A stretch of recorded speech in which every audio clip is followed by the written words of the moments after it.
오프닝 음악, 앵커, 오른쪽 윗배의 반복적인 통증과 발열, 단순 소화불량으로 넘기기에는 심각한 경고일 수 있습니다. 최근 10년 사이 급성 담낭염 환자가 60% 이상 급증하며 응급수술의 가능성까지 제기되고 있습니다.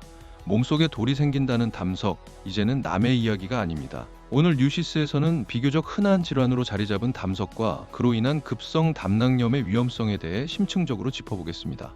건강보험 심사평가원 통계에 따르면 지난 2024년 기준 담낭 담석 진료 환자는 약 33만 3천여 명에 달했습니다. 이는 전체 인구의 약 150명 중 1명꼴로 담낭 담석증이 얼마나 흔한 질환인지 보여줍니다. 더욱이 급성 담낭염 진료 환자는 지난 2014년 3만 124명에서 2024년 4만 8,632명으로 무려 61%나 증가했습니다. 고령층에서의 증가가 두드러지지만 담석 자체는 연령과 관계없이 발생할 수 있어 젊은 층에서도 반복되는 복통을 가볍게 여겨서는 안 됩니다. 한양대학교 교육협력병원 센트럴병원 복강경 수술센터장 홍윤아 교수는 담석은 건강검진에서 우연히 발견되거나 평생 증상 없이 지내는 경우도 적지 않다며 반복적인 복통이 시작되었다면 담낭 기능 이상이나 담도 폐쇄가 진행되고 있다는 신호일 수 있으므로 정확한 진단과 치료 시기 판단이 매우 중요하다고 강조했습니다. 급성 담낭염의 주요 원인은 바로 담석입니다. 흔히 쓸개라고 불리는 담낭은 간에서 생성된 담즙을 저장하고 농축하여 지방 소화를 돕는 중요한 기관입니다. 하지만 담즙 성분의 균형이 깨지거나 배출이 원활하지 않으면 담즙의 일부 성분이 굳어 딱딱한 돌, 즉 담석이 형성될 수 있습니다.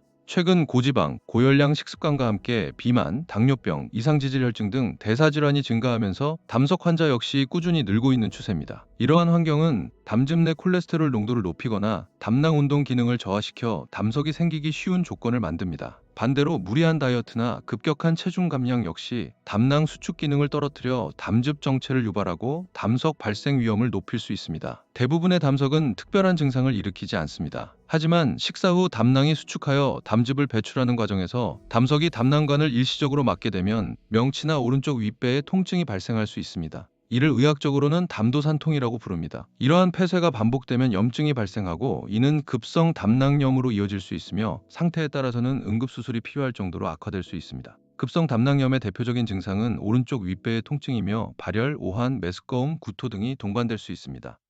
때로는 통증이 오른쪽 어깨나 등으로 퍼져나가기도 합니다. 이러한 증상은 특히 기름진 음식을 섭취한 후 악화되는 경우가 많아 단순 소화불량이나 일시적인 위장관 문제로 오인하기 쉽습니다. 담낭관 폐쇄가 지속되면 담낭 내부 압력이 상승하고 혈류가 감소하면서 점막 허열이 발생할 수 있습니다. 이는 염증을 빠르게 진행시켜 괴사성 담낭염이나 담낭 천공으로 이어질 위험이 있습니다. 또한 세균 감염까지 동반될 경우 염증 반응이 전신으로 확산되어 복막염이나 폐혈증과 같은 생명을 위협하는 심각한 상태로 발전할 수 있습니다.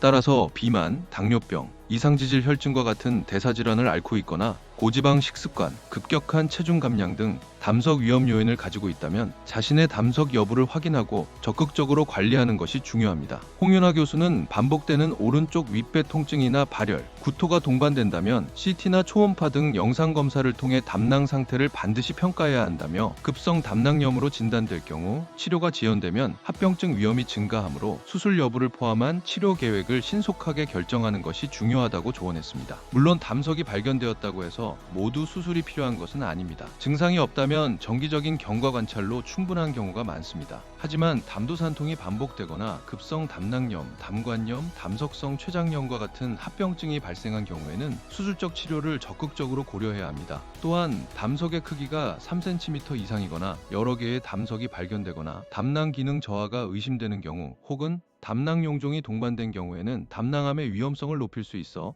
예방적 담낭 절제술을 권고하기도 합니다. 현재 급성 담낭염의 표준 치료법은 복강경 담낭 절제술입니다. 담낭 자체를 제거함으로써 재발과 합병증의 위험을 낮추는 방법으로 최소한의 절개로 이루어져 통증이 적고 대부분 수일 내에 일상생활로 복귀가 가능합니다. 다만 최소 침습 수술인 만큼 숙련된 전문의의 정확한 판단이 요구되며 경우에 따라 개복 수술로 전환될 수 있어 병원의 응급 대응 체계와 수술 인프라 역시 중요하게 고려되어야 합니다.